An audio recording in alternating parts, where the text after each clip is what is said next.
Hello, my name's Mary English, and welcome to my podcast. We're going to be talking about astrology, and more than anything, we're going to be talking about your own birth chart and how to make one, where to go to get to make it, what it's all about. Because astrology, when you first come across it, seems really confusing. All those symbols, lots of different bits and bobs. How the heck are we going to make any sense from it? So, I won't go into the deep details of what astrology actually is. I might come on to that later, but today what I'd like to talk about is birth chart shapes, and I'm very interested in the shape that a birth chart makes when you've calculated it. And as you look at it, it's a pictorial representation of the position of the planets and the day that you were born, and your chart shape can be anything really, but we talk about things, being called clusters or bowls or buckets or splays or splashes. If you sort of look at the shape of a chart, you'll get an idea of what I'm talking about. So first off, next time you get some time, or if you're anywhere near a computer, log on and go to the website www.astro.com and make yourself up an account and put your data in when it asks you to, because to make a birth chart you need three important pieces of information. The three pieces of information you need are your date of birth, your time of birth, and your location of birth. So my birth chart, I was born the 5th of March 1960 at 4 p.m. in the afternoon in London. It was not exactly London, it was Greater London, but wouldn't be on any data. I was actually born in Hilling. Was I born in Hilling? That was Queensbury. That's how I was born in Queensbury. It's a part of Wembley, and the place that I was born doesn't exist anymore, but London will do.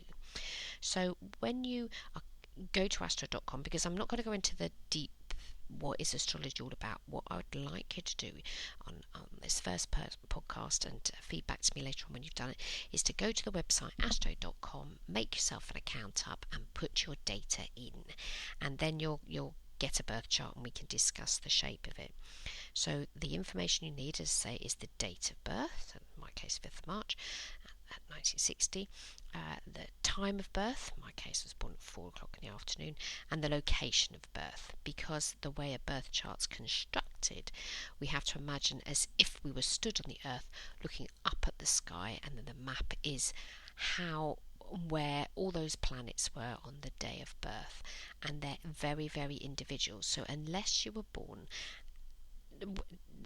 as a twin, unless you were born exactly the same location, exactly the same date and time, your birth chart will be different to everybody else in the world. As I say, apart from the other people that are born on the ward the same day as you, their birth charts will be pretty much the same as yours. If they were born within maybe half an hour, 20 minutes, same time as you, in the same ward, in the same hospital. So make yourself up an account at astro.com and you'll get your birth chart, and then you'll have the various different shapes to look at. So if you just look at the centre of the chart, ignore all the little symbols and all the little bits and bobs, and just sort of have a little, does this look as if this is a seesaw, for instance? Seesaw would be, there'd be 3 planets opposite 7 planets, or 5 planets opposite another 5. There's going to be 10 bits in the chart, we call those planets, but just look at the overall shape of that chart. Does it look interesting? Does it look different? Does it look different to somebody else in your family? Find a famous person's birth chart. Does mine look the same? And that the chart shapes are splash, splay, seesaw, bucket, bowl, and you can imagine a bowl chart is you've got the majority of everything in it's all on one side.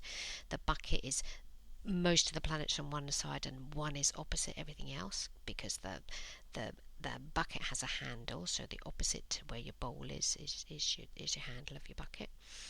Splash, everything's sort of mixed around it. Splay is sort of similar. So there's a thing called a locomotive, which is was developed by this American chappie in the 1800s or something, because the trains then, was the way a train worked.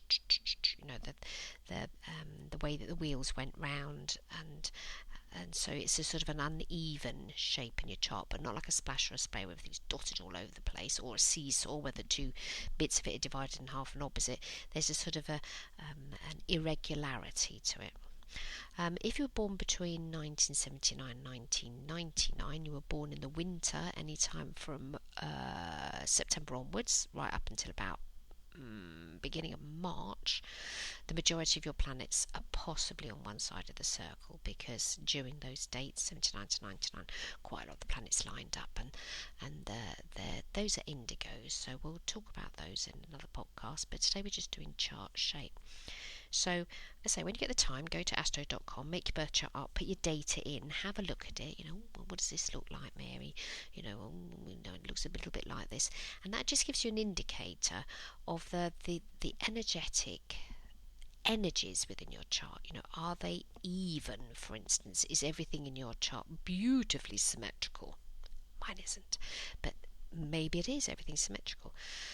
Maybe you've got a nice symmetry in your life. You like things to be balanced. Maybe you've got things opposite each other, so you swing from one thing to another. Maybe you've got this bowl thing. You've got everything all clustered into one place, so you like to focus on something until you go right to the bottom of it. And those chart shapes will just give us a bit of an indicator of the type of energy that's in your chart, because all a birth chart is just a pictorial representation of where the planets are, but it doesn't mean anything unless it relates to someone or something. Because you can make a birth chart for anything, really. You just decided to get pregnant, and the day that it happens, you can make a chart for that, and make some sort of analysis of that. Most people, most astrology is based on the date, time and location of birth, because that relates to the person, gives us a bit of an indicator of not so much how their life will turn out, but what's the motivation for them, what sort of things is that person interested in, where are they likely to go in their life. In my chart, I didn't really understand astrology at all. My auntie was terribly into it, but I didn't really get a knowledge of it until I started constructing charts. Up until then, it meant nothing. I'd read about Pisces is the watery sign and they're very sensitive. Well, yes, that's true, but I've got a Leo ascendant, so it's just I'm not that sensitive. The beginning part of my chart's in the sign of Leo, so it's going to take quite a bit to push me over the edge. I didn't really find astrology at all interesting until I started making charts, which is why when I'm teaching astrology, first thing I get to say to my students, because I've done lots now, but I do teach astrology one-on-one. First thing I'll say to my student is go to astro.com, make your chart up, never mind about anything else, just make your flipping chart up, and then we can start talking about it. So find out your chart shape. Never mind about anything else, ascendants, moon, sun, but you know what sign of the zodiac you are. Everybody knows that. The only time it might be a bit tricky is if you're born towards the beginning or the end of a sign of the zodiac, and people talk about a thing called a cusp. There is no such thing as a cusp. You're either born into one sign or you're born into the other sign. That you can't be born halfway. It's sort of like you're either born or you're not born. And you're either 0 degrees one sign or you're 29 degrees and 55 minutes, because there's 30 degrees to each sign of the zodiac, so there's 360 degrees in a circle, and you're either in that sign or you're in the next sign, but there's no such thing as being able to be between two signs. You're either one or the other. Just don't let anybody tell you about cusps. There's no such thing. You're either one sign or the other. However, you could be one sign and have bits of other signs in your chart, because there's 12 signs of the zodiac, and most of us have got at least a minimum of 3 or 4 signs in our charts. I'm just trying to think if I know anybody that I do know a few people that have got just 3 signs of the zodiac that they cover in their charts. I've got examples on my website.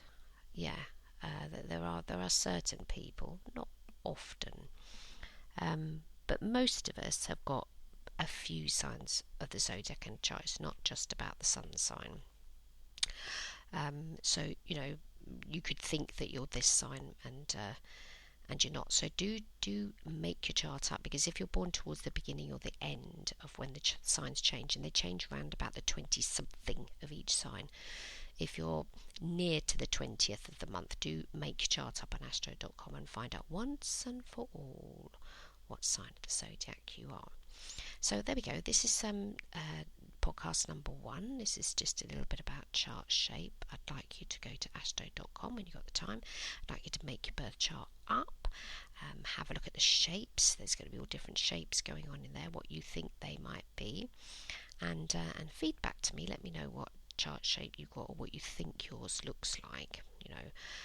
And what you're looking at when you look at the chart is the blobs in the center. Those are the planets.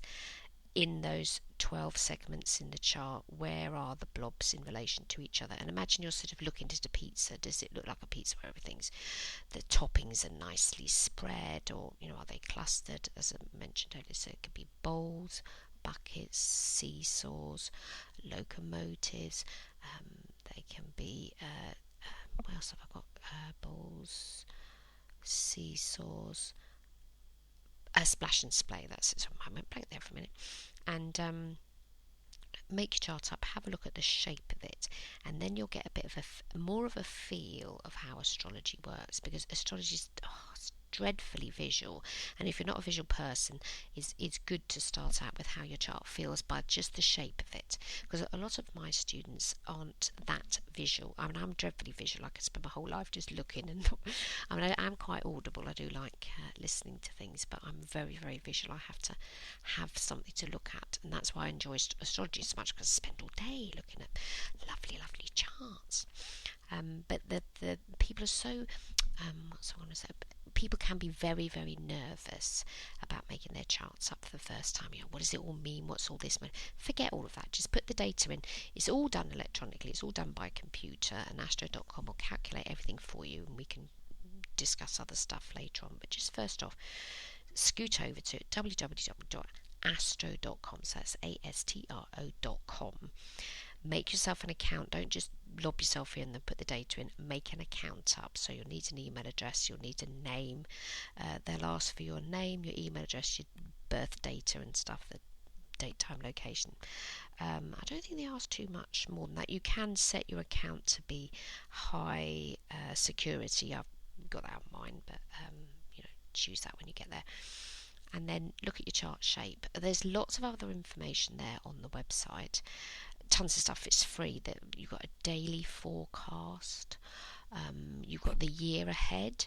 There's a lot of information there. There's a yearly forecast. Where in the world could you travel to? Absolutely oodles of information is free on there. So do scoot over there, get your data in, get looking around the site, and then next up we'll be talking more about what astrology is all about and the information we can find from it. So I hope you've enjoyed this. It's been lovely chatting to you. It's very, very just me yakking today. We will in future be talking to you more directly and getting more information from you and feedback and stuff. But as I say, this is podcast number 1, just about chart shape, about going to astro.com and making your chart up, and then we can discuss more about astrology soon. So this is Mary English saying goodbye for today. Lovely to chat to you.